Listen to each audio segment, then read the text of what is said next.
Jewelleries లో gratitude sale March 8 నుంచి 11th వరకు ఫ్లాట్ 50% ఆఫ్ ఆన్ బిఏ. నమస్తే, మీరు చూస్తున్న సుమన్ టీవీ. నేను మీ కీర్తి. March 14th Holi. ఈ రోజున మనకి గ్రహణం ఉంది అంటున్నారు. ఏ ప్లేసెస్ లో ఉంది? మన భారతదేశంలో ఉందా లేదా? ఇతర ఏ దేశాల్లో ఏ సమయాలకి గ్రహణం వస్తుంది? అక్కడున్న మన తెలుగు వాళ్ళు ఎలాంటి నియమాలు పాటించాలి? మరి సూర్య చంద్రులు ఒకరే కాబట్టి, ఆ రోజు చంద్రగ్రహణం కాబట్టి భారతదేశంలో ఉన్న వాళ్ళు కూడా ఎలాంటి నియమాలైనా పాటించవలసిన అవసరం ఉందా లేదా? ఇలాంటి ప్రశ్నలన్నింటినీ నివృత్తి చేయడానికి మనతో పాటు ప్రముఖ ఆస్ట్రాలజర్ బ్రహ్మశ్రీ నందిబట్ల శ్రీహరి శర్మ గురుగారు ఉన్నారు. నమస్తే గురుగారు. వాగర్థావివ సంపృక్తౌ వాగర్థ ప్రతిపత్తయే జగతః పితరౌ వందే పార్వతీ పరమేశ్వరౌ.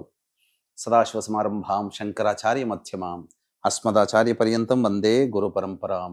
ఆదిత్యాయ చ సోమాయ మంగళాయ బుధాయ చ గురు శుక్ర శనిభ్యశ్చ రాహవే కేతవే నమః. శృంగేరి జగద్గురు పీఠాధిపతులకి, కంచి పీఠాధిపతులకి నమస్కారములు తెలియజేసుకుంటూ కార్యక్రమాన్ని ప్రారంభిద్దాం. గురుగారు, ఇందాక నేను చెప్పినట్టుగా రకరకాల వాదనలు వినిపిస్తా ఉన్నాయి గ్రహణానికి సంబంధించి. ముఖ్యంగా పండుగ రోజు గ్రహణం రావడం, మన భారతదేశంలో ఉంది అని కొంతమంది, లేదు అని కొంతమంది, వేరే ఇతర ఏ దేశాల్లో ఉంది, అసలు భారతదేశంలో కనిపిస్తుందా లేదా, కనిపించినప్పుడు మనం ఏమైనా నియమాలు కానివ్వండి, ఎలాంటి ఆచారాలని కానివ్వండి పాటించవలసిన అవసరం ఉందంటారా గురుగారు? భారతదేశంలో 14వ తారీఖు రోజున ఏర్పడుతున్నటువంటి చంద్రగ్రహణం అయితే భారతదేశంలో కనిపించటం లేదు. అయితే దీనికి ఒక విశిష్టత ఉందమ్మా. ఎందుకనంటే ఉన్నటువంటి 12 మాసాలలో ఆఖరి మాసం ఫాల్గుణ మాసం. అందున ఫాల్గుణ మాసంలో ఉత్తరా నక్షత్రము కానీ, పుబ్బా నక్షత్రం కానీ, అనగా పూర్వ ఫల్గుని కానీ, ఉత్తర ఫల్గుని నక్షత్రం ఉన్నప్పుడే పౌర్ణమి ఏర్పడుతుంది. ఈసారి హోలీ పండుగ అనేటువంటిది మనకు సంపూర్ణముగా ఈ ఉత్తరా నక్షత్రం ఉన్నటువంటి సమయంలోనే మనకున్నది. కాబట్టి ఈ హోలీ పండుగ భారతదేశం అంతా ప్రజలందరూ కూడా జరుపుకుంటారు. విదేశాల్లో ఉన్న భారతీయులు కూడా ఎక్కడ ఉన్నా జరుపుకుంటారు. కాకపోతే ఈసారి 14వ తారీఖు రోజున చంద్రగ్రహణ ప్రభావం అనేటువంటిది ఏర్పడుతుంది. ఇదే కాకుండా మళ్ళీ 29వ తారీఖు రోజున సూర్యగ్రహణ ప్రభావం కూడా ఉన్నది. అంటే ఒకే నెలలో 2 గ్రహణాలు ఏర్పడబోతున్నాయి. ఇది మొదటిసారి గురుగారు ఇలా అవ్వడం? చాలా సార్లు వచ్చాయమ్మా, చాలా సార్లు వచ్చాయి. కానీ దీని తదనంతరం విపరీత పరిణామాలు చోటు చేసుకున్నాయి. మీకు ముఖ్యంగా గమనించుకుంటే మనకు ఈ షష్టగ్రహ కూటం అనేటువంటిది 29వ తారీఖు రోజున ఏర్పడుతుంది. దీనికి సామీప్యముగా మనం గనక చూసుకున్నట్లయితే ఈ కరోనా అనేటువంటిది రాకముందు కూడా షష్టగ్రహ కూటమి ఏర్పడడం, ఆ సందర్భంగా ముందు గ్రహణాలు ఏర్పడడం, ఆ తదనంతరమే ప్రపంచాన్ని వణికించేటువంటి కరోనా వైరస్. అంటే ఈ వైరస్ అనేటువంటిది ఒకసారి మనకు భూమి మీదకి రాలేదు. అంతకుముందు ఎన్నో ప్రయోగాలు జరిగి ఉంటాయి. కానీ ఈ షష్టగ్రహ కూటమి ఏర్పడడం ధనుస్సు రాశి, అగ్నితత్వ రాశి. ఈ అగ్నితత్వ రాశిలో ఉండడమే ప్రధానంగా యుద్ధము ప్రకటించడం అని అంటారు. అంటే యుద్ధం వల్ల జరిగేటువంటిది ఏంటి? ప్రాణ నష్టమే కదా. విజయం ఎవరికైనా రావచ్చు, కానీ ప్రాణ నష్టం జరుగుతుంది. అలాగే ప్రపంచమంతా కూడాను ప్రాణ నష్టం జరిగినటువంటి సంఘటన. ఇక దాన్ని బేస్ కనుక చేసుకొని చూసుకుంటే ఇప్పుడు షష్టగ్రహ కూటం అనేటువంటిది 29వ తారీఖు రోజున వస్తుంది. దీనికి ప్రపంచవ్యాప్తముగా ఈ ఫాల్గుణ మాసం అనేటువంటిది ఒక విక్టిమ్ గా తయారైంది. షష్టమగ్రహ కూటమి అనేటువంటిది 29వ తారీఖు నాడు ఏర్పడడం, అదే రోజున కూడా ఈ యొక్క సూర్యగ్రహణం ప్రపంచవ్యాప్తంగా ఉండడం, 14వ తారీఖు రోజున ఇప్పుడు వచ్చేటువంటి మార్చి 14వ తారీఖు రోజున పౌర్ణమి. ఇక్కడ సంతోషంతో జరుపుకుంటాం, కానీ అక్కడ విదేశాల్లో కొన్ని దేశాల్లో ఈ యొక్క చంద్రగ్రహణ ప్రభావం అనేటువంటిది ఏర్పడుతుంది. తద్వారా ప్రపంచవ్యాప్తంగా ఎక్కడైనా గ్రహణాలు ఏర్పడినప్పుడు సాధారణమే కదా అని చెప్పి చాలా మంది కొట్టిపడేస్తుంటారు.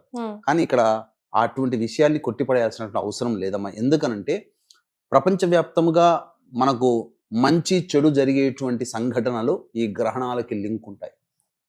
పెద్ద పెద్ద ఉత్పాతాలు జరిగిన, ప్రకంపనలు కలిగి ఈ యొక్క ఎర్త్క్వేక్స్ అనేటువంటి ఉన్నా, లేదా గొప్ప గొప్ప నాయకులు మరణించిన, లేదా ప్రపంచవ్యాప్తంగా ఏదైనా సామూహిక మారణ హోమం లాంటివి జరిగినా, లేదా అత్యధిక ప్రాణ నష్టం జరిగేటువంటి సంఘటనలు ఏవి జరిగినా వాటి జరగడానికంటే ముందు తరువాత ఈ గ్రహణ ప్రభావం ఉంటుంది. రైట్. కానీ నాకు ప్రస్తుతానికి అఫ్ కోర్స్ సూర్య చంద్రులు ఒకరే, ప్రభావం కొద్దో గొప్ప అందరికీ ఉంటుందేమో డైరెక్ట్లీ ఆర్ ఇండైరెక్ట్లీ అనిపించినా కూడా ఇప్పుడు ప్రస్తుతం ఉన్న పరిస్థితుల గురుగారు మన వాళ్ళంటూ ఇతర దేశాల్లో ఎవరో ఒకరు ఉండడం వల్ల ఇండైరెక్ట్ లింక్ కూడా కదా గురుగారు. అక్కడ వాళ్ళకేమైనా మనకే కదా ఇబ్బంది, మంచి చెడు అన్ని. ఇప్పుడు చూడండి, ట్రంప్ వచ్చిన తర్వాత అసలు మొత్తానికి డిస్టర్బెన్స్. పిల్లలందరూ చాలా మంది మన ఫ్యామిలీ మెంబర్స్ మొత్తం డిపెండ్ అయ్యి disturbance. అక్కడ ఉన్నారు కాబట్టి సో ఇది ఈ గ్రహణం కూడా ఆ దిశగా మనం చూసుకోవాల్సిన అవసరం ఉందంటారా? ఎందుకంటే ఇంతకు ముందు జరిగినటువంటి 2 గ్రహణాలు ఏవైతే ఉన్నాయో అవన్నీ కూడా అమెరికా కేంద్రంగానే జరిగాయి. జరిగాయి. ఇప్పుడు కూడా జరగబోతున్నటువంటి గ్రహణాలు ఏంటి? ఈ చంద్రగ్రహణం America, Canada, Mexico, Australia, New Zealand, Japan వంటి ఆఫ్రికా వంటి దేశాలలో ఈ యొక్క గ్రహణ ప్రభావం ఉంటుంది. ఓకే. కాబట్టి మోస్ట్ విక్టిమ్ కంట్రీగా కూడా దీనికి సంబంధించి చూసుకుంటే అమెరికా మనకు అమెరికా ఉంది కనబడుతుంది. మళ్ళీ. ఎక్కువగా మన ప్రాంత ప్రజలందరూ కూడా భారతదేశంలో ఉన్న వాళ్ళందరూ కూడా అమెరికాలోనే ఎక్కువగా నివసిస్తున్నటువంటి జనం. కాబట్టి ఉదయం 10 తారీఖు రోజున ఉదయం 10:36 ప్రారంభమై సాయంత్రం అనగా మధ్యాహ్నం పూట 3:12 వరకు ఈ గ్రహణ ప్రభావం ఉంటుంది. పాక్షిక చంద్రగ్రహణము. దీనికి మనకు చెప్పబడినటువంటిది ఏంటంటే బ్లడ్ మూన్ అని అంటారు. అంటే ఎర్రటి రంగులో కనిపిస్తుంది అని అర్థం. అక్కడ ఎందుకు గురుగారు? గ్రహణాలు సంపూర్ణము, పాక్షికము అనేటువంటిది మన రింగ్ ఎక్లిప్స్ అని, అంటే ఉంగరం లాగా కనిపించేటువంటిదని, ఇలా అనేక రకాలైన పేర్లలో ఉంటాయి. అంటే గ్రహణం అని ఏర్పడేటువంటిది ఆ గ్రహణ సందర్భంగా వచ్చేటువంటి యొక్క చిత్రము. తద్వారా అంటే ఆకాశం అంతా చంద్రుడు ఎరుపు వర్ణంలో కనిపిస్తాడు. అంటే ఆ యొక్క సంబంధించినటువంటి ఈ కిరణాలు ఏవైతే భూమి మీద ప్రసరిస్తుంటాయో, భూమికి, చంద్రుడికి, సూర్యుడికి మధ్య ఉన్నటువంటి కిరణాలు అవి పరివర్తనం చెంది ఎరుపు రంగులో మనకు కనిపించడం మాత్రం ఎరుపు రంగులో. అందుకనే బ్లడ్ మూన్ అనేటువంటిది మనకు చెప్పబడి ఉంది. కాబట్టి ఆ ప్రాంత ప్రజలు మాత్రం ఆచార నియమాలు పాటించాల్సిందే. కానీ ఇది మన భారతదేశంలో కనిపించదు కాబట్టి ఎటువంటి నియమాలు పాటించాల్సినటువంటి అవసరము లేదు. అంటే ఇల్లు కడుక్కోవడం, చిత్రపటాలు ఇవన్నీ మూసేయడం, ఇట్లాంటివన్నీ కూడా మనం ఏం పాటించాల్సిన అవసరం లేదు. కాకపోతే ఈ గ్రహణం ఏర్పడుతున్నటువంటి రాశిని బేస్ చేసుకొని కొన్ని రాశుల వారికి మాత్రము చాలా విపత్కర పరిస్థితులు అనేటువంటివి కలుగుతాయి. కొన్ని రాశుల వారికి యోగ కాలము అని చెప్పవచ్చు. ఏంటి ఆ రాశులు గురుగారు? అంటే మంచి జరిగేవి ఏ రాశులకి, అలాగే కొంచెం డేంజర్ జోన్ లో ఉన్న రాశులు వాళ్ళు ఏంటి, అండ్ వాళ్ళకి ఏమైనా మనం పరిహారాలు సూచించగలుగుతామా గురుగారు? తప్పకుండానమ్మా. ఇక్కడ ఏంటంటే ఈ గ్రహణం ఏర్పడుతున్నటువంటి దానికి సంబంధించి మనం హోలీ పండుగ ఇక్కడ సంతోషంగా జరుపుకోవాలి. అయితే ఇక్కడ వీక్షించేటువంటి సుమన్ టీవీ ప్రేక్షకులు కూడా గమనించాల్సిన అంశం ఏంటంటే అహోరాత్రములు అని అంటారు. అహోరాత్రములు అంటే ఏంటి? 4 ప్రధానమైనటువంటి రాత్రిపూట జరుపుకునే పండుగలు చాలా ప్రభావవంతమైనటువంటి పండుగలుగా చెప్పబడి ఉంది మన పురాణాలు, శాస్త్రాల ప్రకారం. ఒకటి మొట్టమొదటిది శివరాత్రి, రెండవది మదన పూర్ణిమ, దీన్నే హోలీ పౌర్ణమి అని అంటుంటారు, కామదహనము అని అంటుంటారు. ఇది రెండవది, ఇది రాత్రిపూట జరుపుకునేటువంటిది. శివరాత్రి కూడా రాత్రిపూట జరుపుకునేది కదా. అలాగే జన్మాష్టమి అంటే ఇది కూడా రాత్రిపూట జరుపుకునే పండుగ కదా. మళ్ళీ దీపావళి రాత్రిపూట జరుపుకునేటువంటి పండుగలు. అంటే సంవత్సరం మొత్తంలో రాత్రిపూట జరుపుకునే గొప్ప పండుగలు ఈ 4 మాత్రమే. ఈ 4 రోజుల్లోనే 1000 సూర్యగ్రహణాలు, 1000 చంద్రగ్రహణాలు కలిస్తే ఎంతటి పుణ్య ఫలితం ఉంటుందో అంతటి పుణ్య ఫలితము ఈ 4 పౌర్ణమిలలో ఒక్కొక్క పౌర్ణమి రోజున ఉంటుందని చెప్పి మనకు శాస్త్రం. అందుకనే ప్రధానంగా చాలా విశేషమైనటువంటి పూజాది కార్యక్రమాలు నిర్వహించుకోమని మనకు చెప్పబడి ఉంది. కాబట్టి ఈ హోళికా పౌర్ణమి, కామ పౌర్ణమి, కామదహన పౌర్ణమి, మదన పౌర్ణమి అంటే మన్మధుడు మరణించినటువంటి రోజుగా చెప్పబడినటువంటిది రోజు.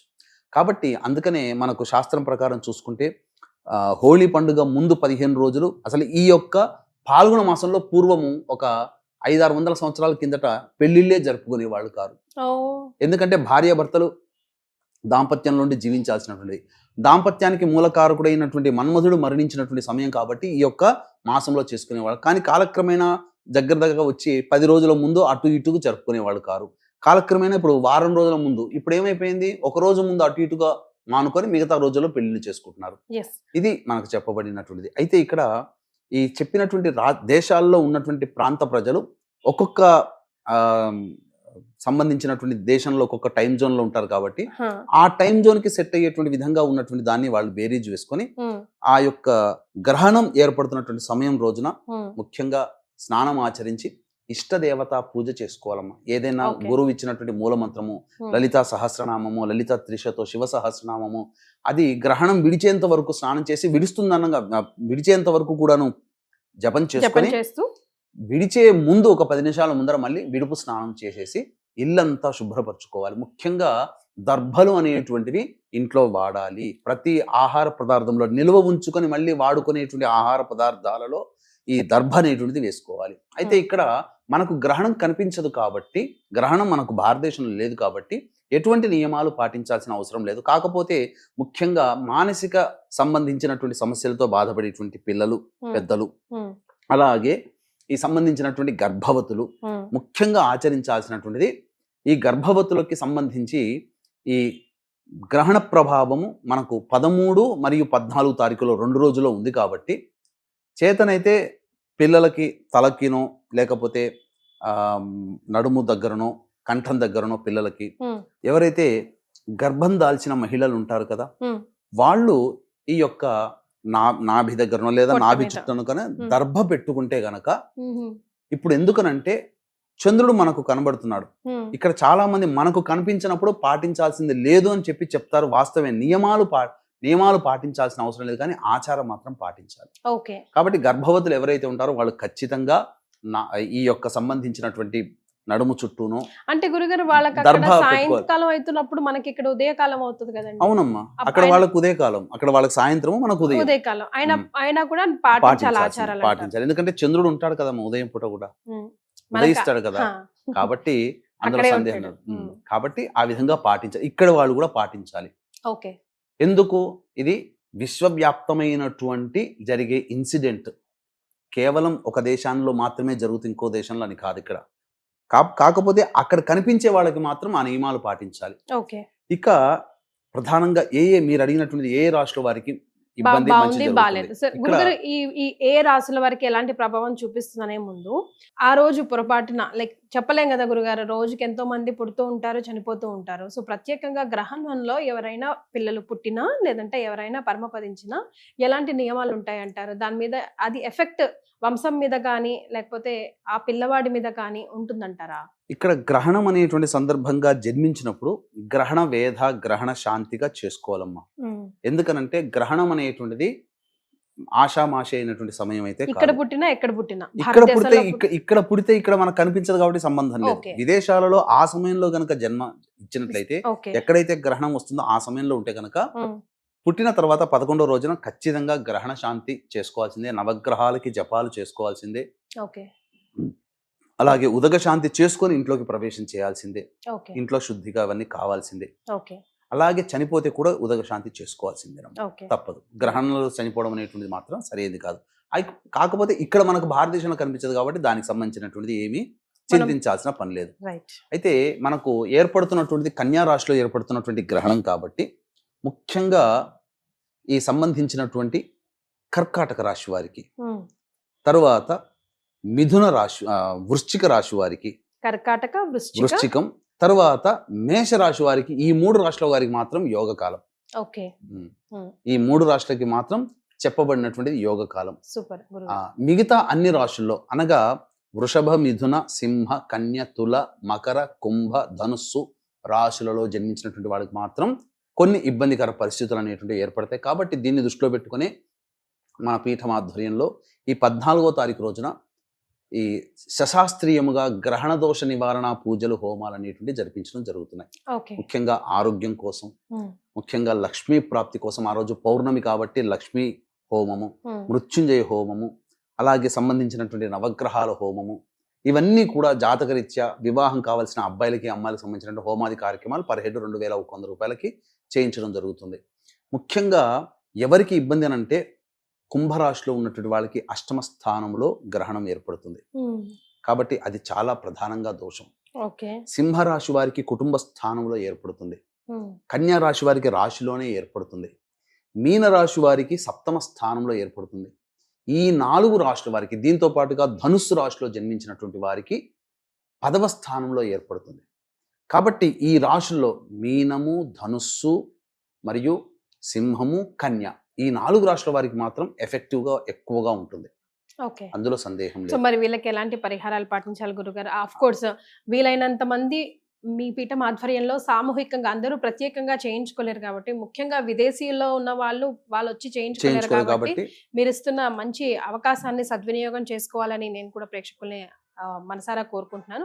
నియమాలు అండ్ దాన ధర్మాలు కూడా, గ్రహణం అన్నాక ఖచ్చితంగా దాన ధర్మాలు చేయాలి. ఆ విషయం కూడా ఒకసారి మనం గుర్తు చేసుకుందాం. తప్పకుండానమ్మా. ముఖ్యంగా మీన రాశిలో జన్మించినటువంటి వాళ్ళకి సప్తమ స్థానంలో ఏర్పడుతుంది కాబట్టి దాంపత్య విభేదాలు కానీ, ఎవరితో కలిసి పని చేస్తుంటారో వాళ్ళతో విభేదాలు కానీ, లేదా ఉద్యోగం వ్యాపారం చేస్తుంటే కస్టమర్లతో, ఉద్యోగం చేస్తుంటే తోటి ఉద్యోగస్తులతో, అధికారులతో వాగ్వివాదాలు, విభేదాలు పెరుగుతాయి. ఇది ఒకటి. తర్వాత మిథున రాశి వారికి అర్ధాష్టమంలో ఏర్పడుతుంది గ్రహణం. కాబట్టి గృహము కొనుగోలు అమ్మకాల్లో నష్టాలు రావడం కానీ, ప్రశాంతత లేని జీవితం, లేదా వాహన ప్రమాదంలో చోటు చేసుకునే అవకాశం, తల్లిగారి ఆరోగ్యం పట్ల శ్రద్ధ వహించాల్సినటువంటిది. ఇక సింహరాశిలో జన్మించినటువంటి వారికి అయితే ధన నష్టము సూచించబోతుంది భవిష్యత్తులో, కాబట్టి జాగ్రత్త పడాలి. ఇక ముఖ్యంగా కుటుంబ కలహాలు ఏర్పడతాయి. మీ వాక్కు వల్ల ఏమవుతుందనంటే కొన్నిసార్లు మొహమాటానికి పోయి నేను అన్ని చేసి పెడతానని వాళ్ళకి మాట ఇవ్వడం, ఇటువంటి వల్ల నష్టపోతుంటారు. కన్యా రాశి వాళ్ళకైతే రాశిలోనే గ్రహణం ఏర్పడుతుంది కాబట్టి ఏ పని అనుకున్నా ముందుకు సాగలేక ఇబ్బంది పడుతూ ఉంటుంది. ఇది ప్రధానంగా. అన్నిటికంటే ముఖ్యంగా ఈ కన్యా రాశి వాళ్ళు కూడా ప్రశాంతత లేని జీవితాన్ని పొందుతారు. ఇక తులారాశి వారికి అయితే ఎక్కువగా ధన ఖర్చు ఎక్కువగా సూచించబోతుంది. స్థాన భ్రంశము ఈ గ్రహణం తర్వాత ఏర్పడే అవకాశం ఉంది, కాబట్టి స్థాన చలనం జరిగే అవకాశం ఉంది.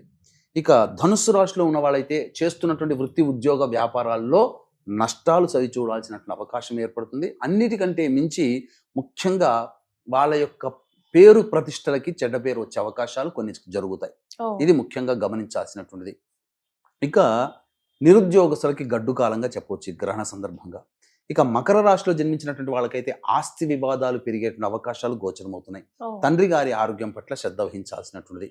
ఇక కుంభరాశి వారికి చూసుకున్నట్లయితే అష్టమ స్థానంలో ఏర్పడుతుంది కాబట్టి దీనివల్ల ఆరోగ్యముగా ఇబ్బంది పడడం, లేదా ఇంతకుముందు ఇచ్చినటువంటి డబ్బులు తిరిగి రాకపోవడం కానీ, లేదా ఈ గ్రహణం తర్వాత ఏదైనా డబ్బులు ఫైనాన్స్ వ్యాపారం చేసే వాళ్ళు ఉంటారు కదా, అవి నష్టపోవడం అనేటువంటి జరుగుతుంది.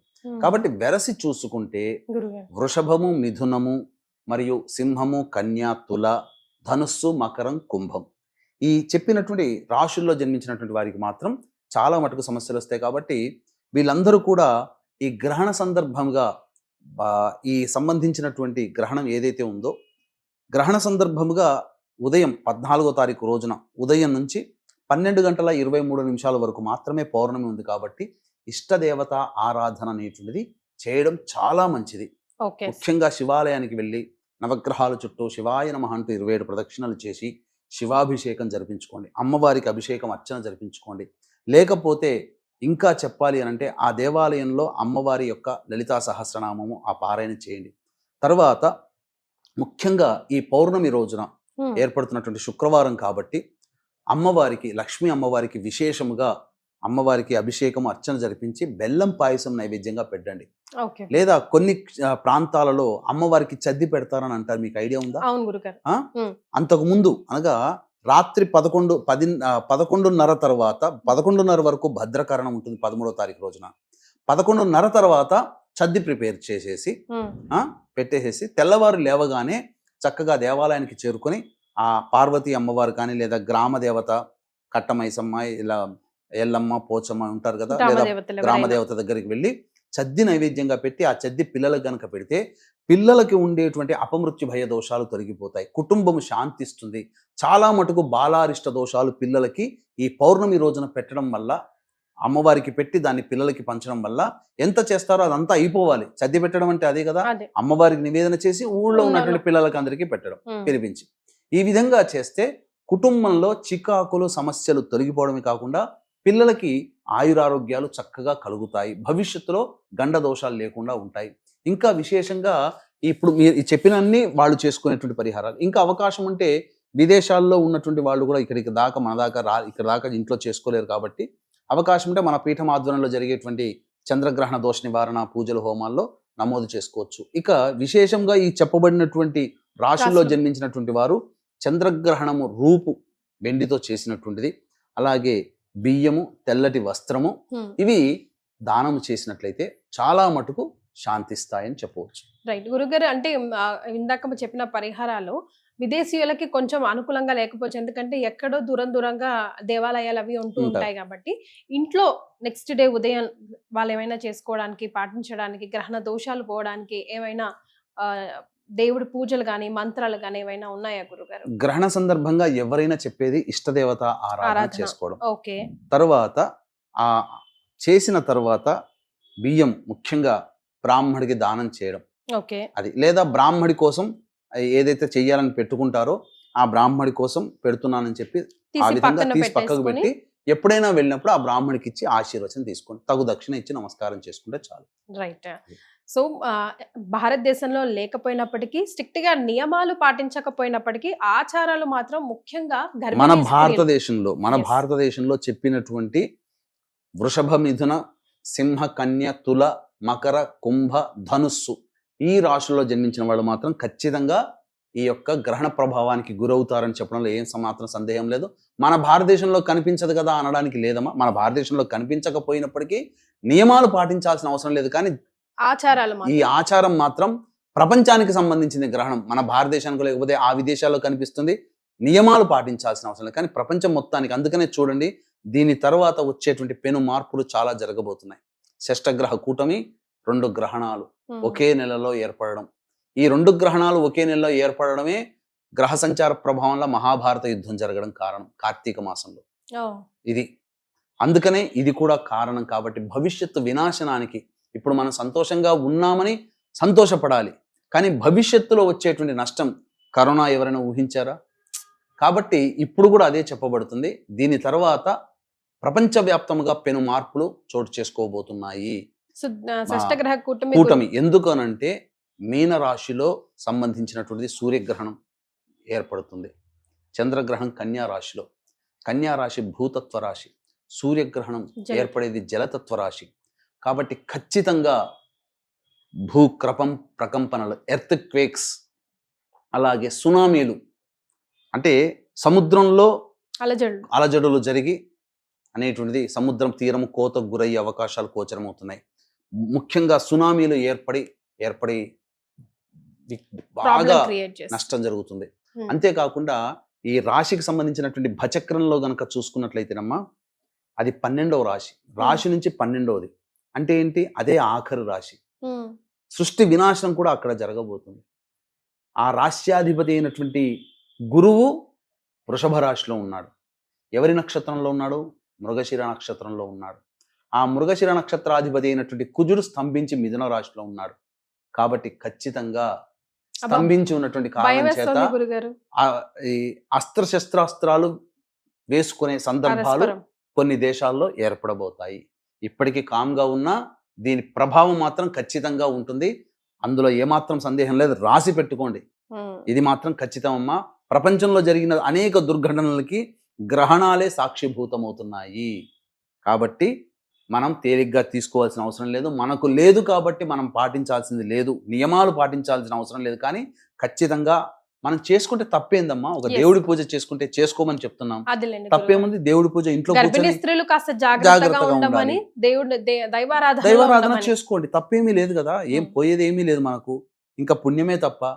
కాబట్టి ఇది చేసుకుంటే ఏమవుతుందంటే కొంత రక్ష, దైవిక రక్ష మన కుటుంబానికి కలుగుతుంది. ఆ మాత్రం కూడా ఈ మంచి చెప్పినా కానీ లేని దానికి ఇవన్నీ చెప్తున్నారని చెప్పి వాదించేవాళ్ళు మన హిందువులోనే ఉంటారు. కాబట్టి ఇప్పుడు ఎలా ఉంటుందంటే మన తిండి తిని మనల్ని వెన్నుపోటు పొడిచేవాడు ఎట్లా ఉంటాడో మన హిందువులే దీనికి ఇలా తయారవుతుంటారు. లేదులేండి గురుగారు, మీరు మంచి చెప్తే తీసుకునే వాళ్ళు కూడా కోకోలేదు. మంచి చేయడంలో లాస్ట్ లో చాలా ఇప్పుడు వెస్టర్న్ కంట్రీస్ లోనే వస్తుంది పౌర్ణమి కాబట్టి చాలా మంది పిలుపునిస్తున్నారు, బీచెస్ కి రండి, చూడండి, మీరు చూడొచ్చు అని చెప్పేసి. ఈ క్రమంలో గర్భిణీ స్త్రీలు కూడా వెళ్ళే అవకాశం ఉంటుంది. ఎందుకంటే సైన్స్ ఇంత అయినప్పుడు ఏది జరుగుతుందా అలా అనుకుంటారు. బట్ అఫ్ కోర్స్ మన హిందువులు అన్న వాళ్ళు ఎక్కడున్నా కూడా ఆ భయం అయితే మనసు లోపల ఉంటుంది.